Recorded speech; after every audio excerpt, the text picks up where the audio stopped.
Hello, my name's Gabe and it's time for another HawkEye Tech tutorial. Let's begin by unpacking and reviewing the contents of the packaging.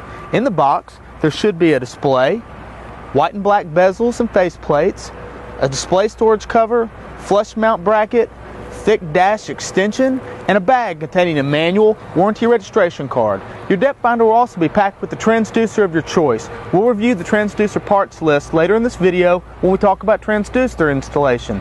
If you do not have any of these items, please contact support@norcrossmarine.com and we'll rush one out to you.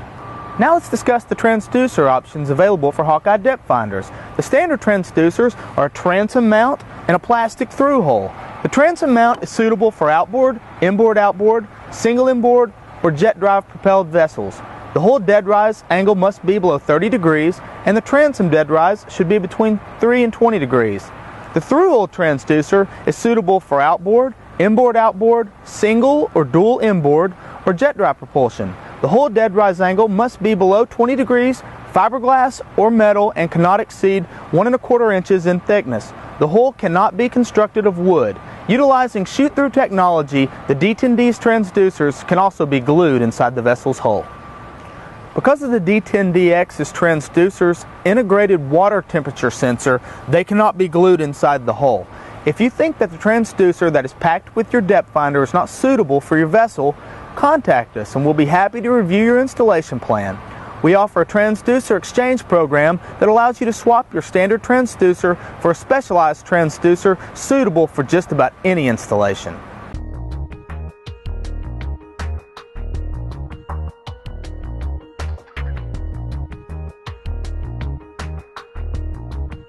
The installation process begins by installing the display. You will need a power drill, a 2-inch hole saw if there's no pre-drilled hole in your dash, wire connectors for connecting the power leads to your vessel's 12-volt system, wire cutting and crimping tools like I have here, and non-adhesive silicone. If you don't have room around your helm area, we offer an adjustable surface mount bracket that can be purchased from our web store. Using the included black and white faceplates and bezels, choose one of the 4 color combinations: all black, all white, or a combination of black and white. Today I'm going to do all black.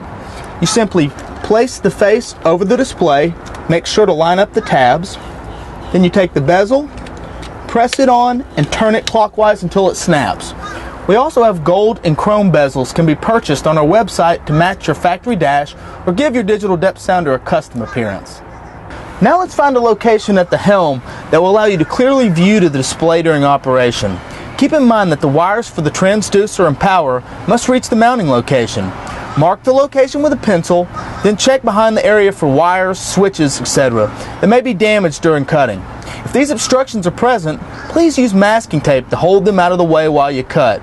In most installations, you would use a 2-inch hole saw to drill out the mounting hole. In this installation, we already have an empty hole in the dash, so after removing the filler plug, we're ready to insert the gauge. Seal any exposed wood with the non-adhesive sealant. Insert the display from the front of the mounting location. Feed the wires through the flush mount bracket from behind the mounting location and install the bracket and thumb nut. If the location that you have chosen to mount the depth finder is thicker than the depth finder's display will allow, install the included thick dash extension on the display before putting the flush mount bracket on. Now let's get power to the display. It has no on or off switch, therefore you will need to connect the power harness to a power source that will turn the unit on as the power is applied. A key switch or an on-off power switch will be suitable for powering the unit. You simply connect the black wire in the harness to the negative terminal or suitable ground, and then connect the red wire in the harness to the positive 12-volt switchable power source. Good examples are the key switch or an on-off switch or a terminal block. Supply power to the unit by turning on the power source that you've attached the red and black wires to. The audible alarm should beep 3 times while the display illuminates all the LCD graphics for 2 seconds. 3 dash lines will then be shown on the LCD display. If the display does not turn on, please refer to the manual for troubleshooting tips. Once you have verified that the depth finder is powering on and off properly, it's time to install the transducer. Now that you've installed and done a quick test on the display, it's now time to install the transducer. In this video, we've included instructions for mounting 3 types of transducers: a transom mount, a glue-in, and a thru-hull. They are presented in that order. Feel free to use your video player to scan ahead to the transducer type you have chosen. We've tabbed each one with a 10-second black header page so that you can easily stop at the beginning of the section.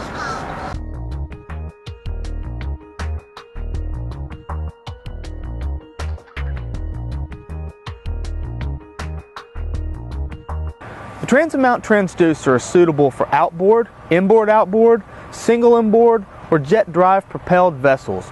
The hull dead rise angle must be below 30 degrees and the transom dead rise should be between 3 and 20 degrees. If you think that this transducer is not suitable for your vessel, contact us. We'll be happy to review your installation plan and offer suggestions for alternative transducer options.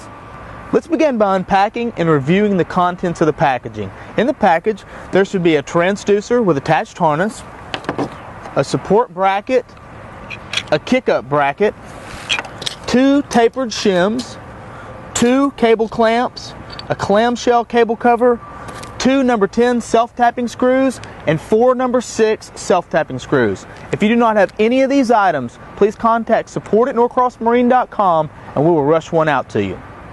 The tools required for this installation are a power drill, a 5/8 inch drill bit, an 1/8 inch drill bit, a 9/64 inch drill bit, marine sealant or caulk, a screwdriver, a marker, zip ties, cleanup rags, and a solvent. If you're going to be storing the vessel in the water, you'll also need water-based anti-fouling paint and masking tape. Now let's get started. The first step is to choose a mounting location. To obtain the best performance, the transducer should be mounted in a location where the water flow beneath the hull is aeration and turbulence free. Try to mount the transducer as close to the center line of the boat as possible. To get a good view of the mounting location, with the vessel out of the water, position yourself at the transom and look at the bottom of the hull towards the bow. Using the illustrations in the manual, note anything that could interrupt the clean flow of water to the transducer mounting location. Once the desired location is determined, mark it with an X using your pencil. After selecting the mounting location, let's assemble the transom mount bracket. With the locking tab in the up position, align the transducer and bracket. Then slide the transducer into the pivot bracket until it cannot slide any further. Press the locking tab down against the pivot bracket until it locks firmly into place. Then slide the pivot bracket arms through the back of the screw bracket as pictured. Grasp the transducer in your hand like this, rest the screw bracket against a solid object like this swim platform, and press the pivot bracket into the screw bracket with enough force until it snaps into place. Next, locate the transom template inserted in the operator's manual. At the desired mounting location, previously marked with an X, position the template so the arrow at the bottom is aligned with the bottom edge of the vessel, making certain that the template is parallel to the waterline of the vessel. Affix the template to the hull with tape. Using a 9/64 inch 4mm drill bit, drill 2 holes 7/8 of an inch deep at the locations indicated on the template marked with an X. The bracket is designed for a standard 13-degree transom angle. To determine if the plastic shim is needed, position the transducer at the desired location. Using a straight edge, compare the underside of the transducer relative to the underside of the hull. The stern or trailing edge of the transducer should be about 1/16 to 1/8 of an inch below the bow or leading edge of the sensor. Apply a marine sealant to the threads of the 2 number 10 1¼ inch self-tapping screws and screw the bracket to the hull. Do not tighten the screws completely until you position the transducer. It's very important not to allow the leading edge of the transducer to extend more than 1/8 of an inch below the bottom of the boat, as this will create increased aeration and turbulence. Now tighten the transducer screws. Now route the transducer cable over the transom through a deck or splash well drain hole or through a new hole drilled in the transom. If a new hole is required, follow the instructions in the manual. Remember, it must be drilled well above the water line. Finally, route the cable to the display mounting location and connect it to the display. Something to keep in mind is that to prevent damage to the transducer, it will automatically release from the mounting bracket or kick up when it is impacted. If 3- readings are the only readings that are displayed, check to make sure that the transducer is not kicked up. Most likely you'll have to remove the vessel from the water to check it and reset it. If this happens frequently, make sure that the trailer or boat lift bunks do not interfere with the transducer during loading and unloading. If this is the case, you'll need to either move the transducer or adjust your trailer or boat lift bunks. Now that you've installed the transducer, allow sufficient drying time for the sealants and learn the setup and basic functions of the depth finder. Let's get out on the water and put it to work. If random 3 dash readings occur, have someone run the boat on plane for you in smooth water. Now carefully look over the transom at the water flowing from the bottom of the boat over the base of the transducer. The water should be dark in color, referred to as clean, with very little turbulence or air bubbles. If there are any air bubbles or turbulence seen passing underneath the transducer, move the transducer farther down on the transom bracket. If the performance does not improve, move the transducer to clean water, making sure to fill any unused screw holes with marine sealant. One final note. High-speed performance of the depth sounder may require extensive adjustment and testing to find the best transducer mounting location. This transducer has been tested to perform up to 60 miles an hour. Not all boat hull configurations will allow for this type of performance. If you're not satisfied with the performance of the depth sounder, it is recommended that you seek the advice of a professional marine electronics installer.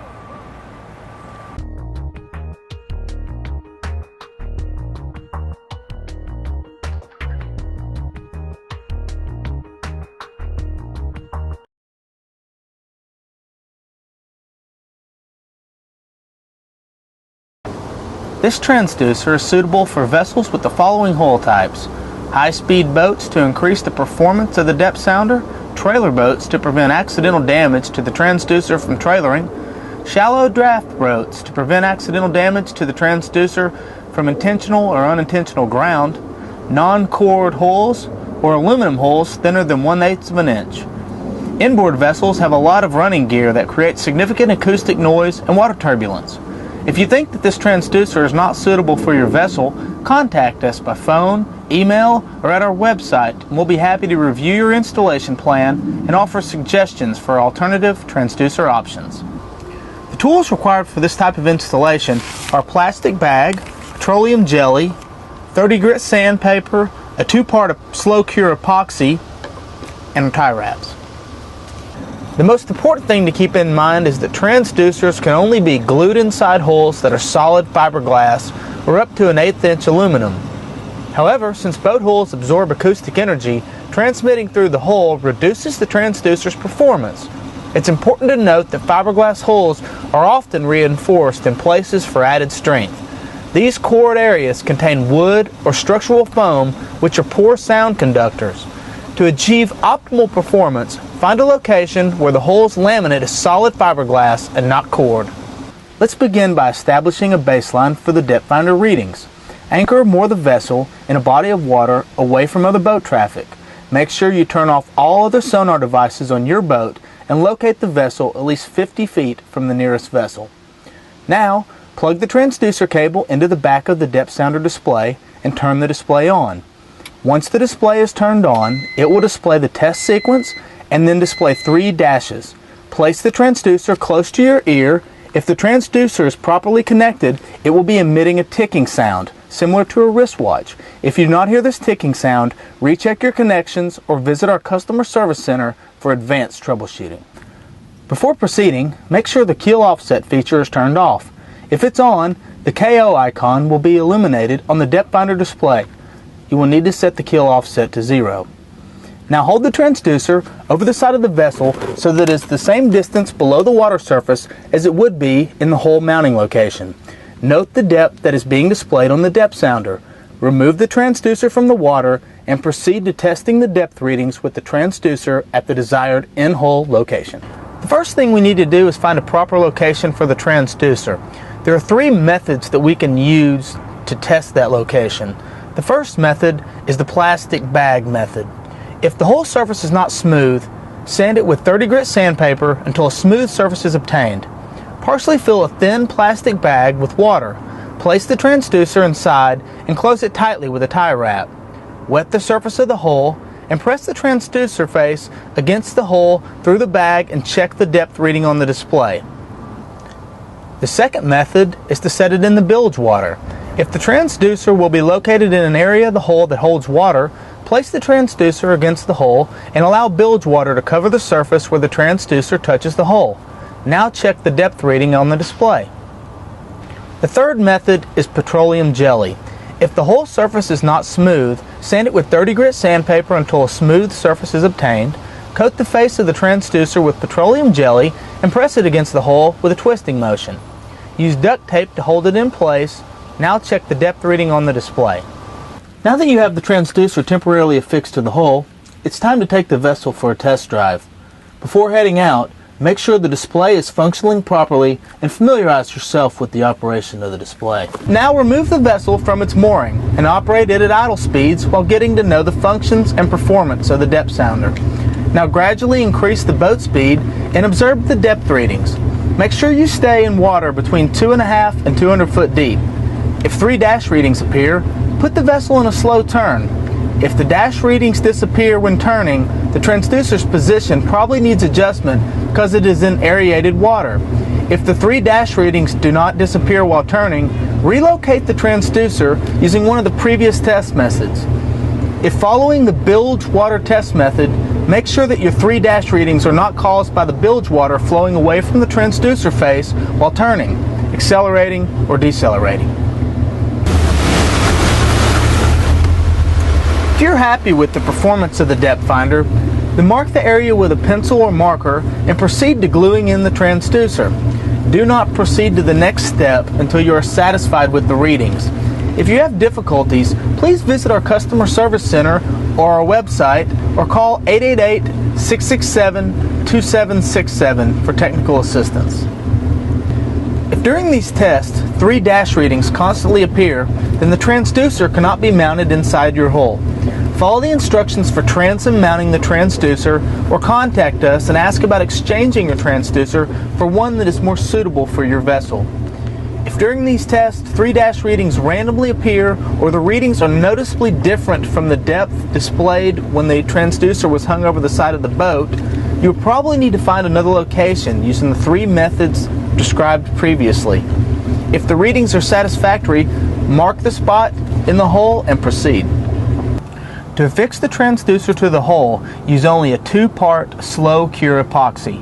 Never use any adhesives or glue that is not 2-part slow cure epoxy, such as silicone sealant, weather sealants, rubbery caulks, construction adhesives, 5-minute or quick cure epoxies, rubber cements or 3Ms, 4200 or 5200 adhesive sealants. Start by prepping the mounting location. All surfaces to be bonded must be smooth, clean, and dry. If the whole surface is not smooth, sand it with 30 grit sandpaper until a smooth surface is obtained in an area a little larger in diameter than the length of the transducer. First, you want to clean and dry both the selected area and the face of the transducer with a weak solvent to remove any dust, grease, or oil. Next, prepare the adhesive as per the directions supplied with the adhesive. Do not mix the epoxy on the transducer. Next, you want to apply the mixed epoxy to both the entire face of the transducer and the inside of the hull. Press the transducer face onto the hull with a twisting motion to expel all the air bubbles. If the hull is slanted, temporarily secure the transducer in place with duct tape.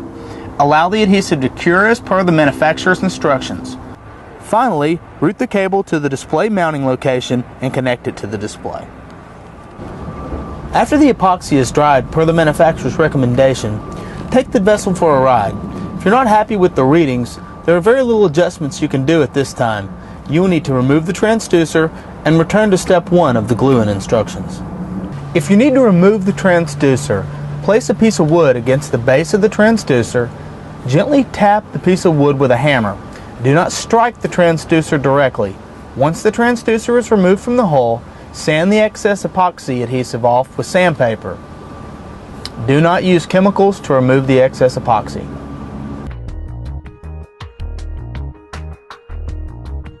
The thru-hull transducer is suitable for outboards, inboard outboards, single or dual inboard, or jet drive propulsion. Hull dead rise angle must be below 20 degrees. Fiberglass or metal hull materials. The hull cannot be constructed of wood. If you think this transducer is not suitable for your vessel, contact us and we'll be happy to review your installation plan and offer suggestions for alternative transducer options. Let's begin by unpacking and reviewing the contents of the packaging. In the package, there should be a thru-hull transducer, 30 feet of cable, and a connector, a rubber gasket, and a plastic nut. Water temperature models have the temperature sensor integrated inside the transducer. If you do not have any of these items, please contact support@norcrossmarine.com and we'll rush one out to you. The tools and supplies required for this installation are safety goggles, a power drill, an 1/8" drill bit, a 2-inch hole saw, marine sealant, zip ties, cleaning rags, and a mild cleaning solvent. If you're going to be storing the vessel in water, you're also going to need water-based anti-fouling paint and masking tape. Now let's get started. To obtain the best performance, the transducer should be mounted in a location where the water flow beneath the hull is aeration and turbulence free. Try to mount the transducer as close to the center line of the boat as possible. Consult the boat manufacturer for the best transducer placement. If this information is unavailable, follow the guidelines in the installation manual. To get a good view of the mounting location, with the vessel out of the water, position yourself at the transom and look at the bottom of the hull towards the bow. Using the illustrations in the manual, note anything that could interrupt the clean flow of water to the transducer mounting location. After selecting the mounting location, place the rubber gasket inside the hole against the mounting location. Ensure that there's at least a 1/2 inch of flat surface area around the rubber gasket. Place the mark in the center of the mounting location. Drill a 1/8 inch pilot hole around the mark. If there is a rib, strut, or other hole irregularity on the hull bottom near the selected mounting location, drill from the outside. Using a 2-inch hole saw, cut a hole from the outside of the hull. Using sandpaper and a mild household detergent, sand and clean the area around the hull. Make sure to remove all rough spots and petroleum residue. Remove the nut and rubber gasket from the sensor. Apply a bead of marine sealant around the lip of the sensor housing. From outside the hull, feed the cable through the hole, plug first, into the mounting hole until all the cable is inside the hole. Insert the sensor into the hole using a twisting motion to squeeze out all the excess sealant. From inside the hole, align the arrow on the housing towards the bow of the vessel. Slide the rubber gasket onto the housing. Screw the hole nut into place, being sure that the arrow on the housing is still positioned forward toward the bow. When tightening the nut, it is imperative that you hand tighten only. Never use wrenches or pliers to tighten the nut, as over-tightening can damage the transducer and may lead to sinking. Remove the excess sealant on the outside of the hull. Finally, route the cable to the display mounting location and connect it to the display. Now that you've installed the transducer, allow sufficient drying time for the sealants and learn the setup and basic functions of the depth finder. Let's get out on the water and put it to work.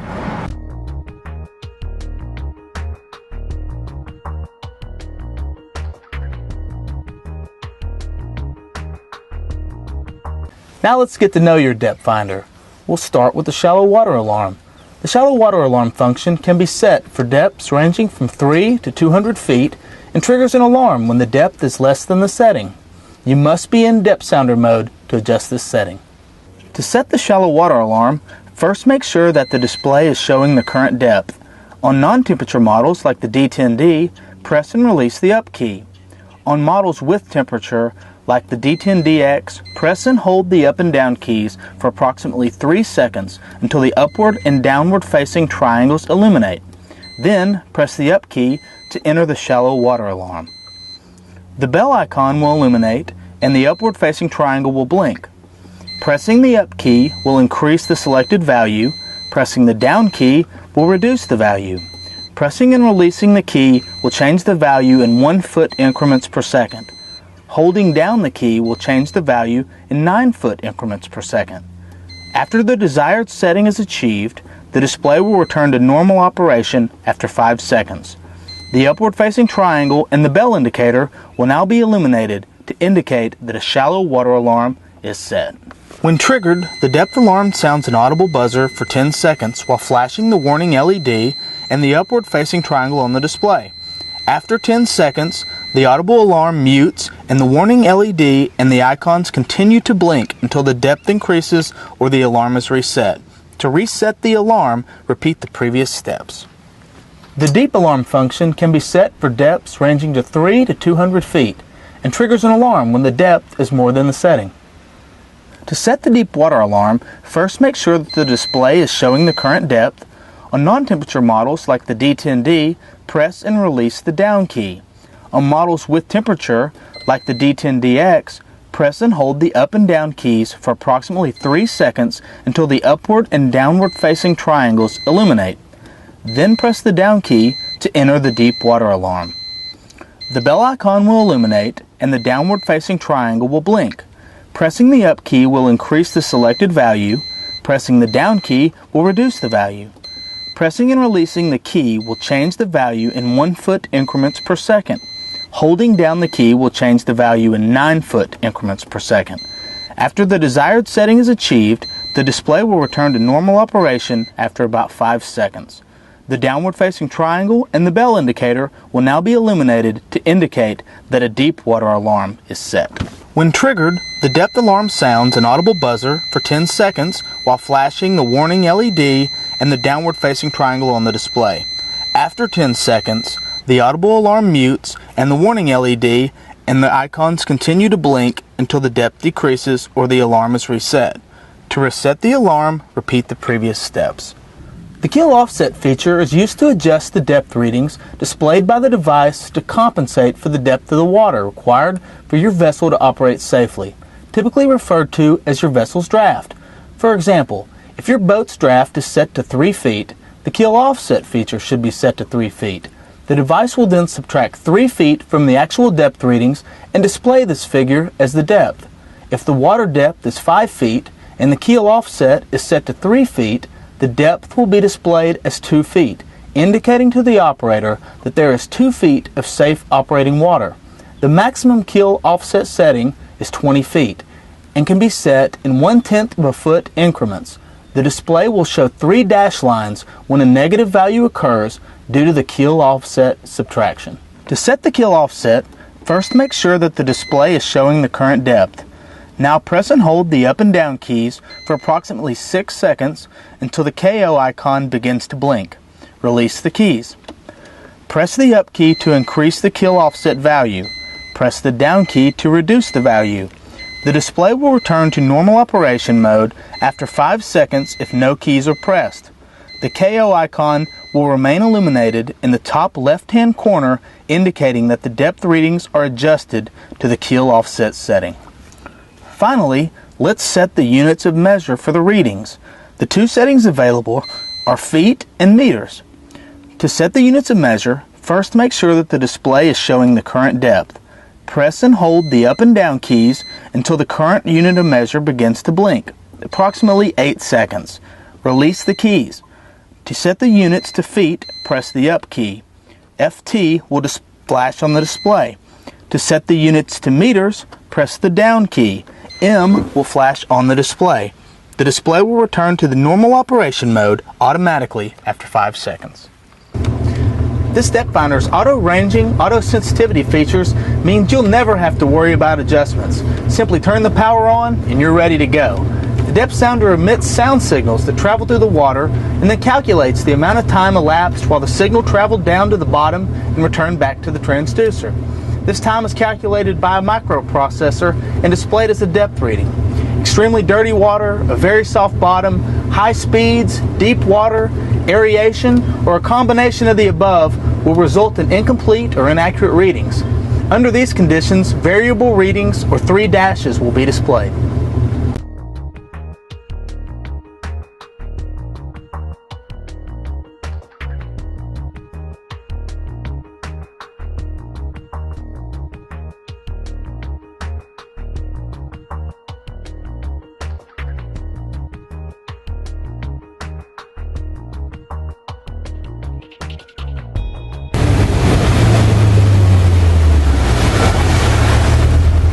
If you're not happy with the on-water performance of your depth sounder, we're here to help. Rest assured that this depth sounder is engineered to the highest standards and is part of the best-selling family of depth sounders in the world. It is highly likely that your dissatisfaction is due to improper installation. 9 times out of 10, performance issues are the result of improper installation of the transducer. I cannot stress enough, the transducer must be mounted so that it has an uninterrupted supply of clean, aeration-free water. If the depth finder gives accurate readings while the vessel is sitting still, but changes to dash lines while the vessel is moving, it is almost always the result of aeration to the transducer face. In this case, you should review the transducer installation guide and adjust the transducer as suggested. Thanks again for purchasing a HawkEye depth finder. Here at Norcross Marine Products, we strive for 100% customer satisfaction. If you have a problem with your depth sounder, first review the operator's manual, then rewatch this video.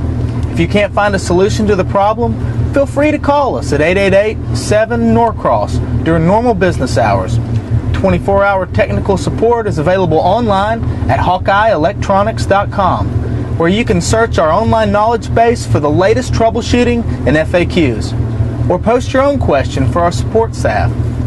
For one-on-one support, please email support@norcrossmarine.com. Now get out there and enjoy your freedom.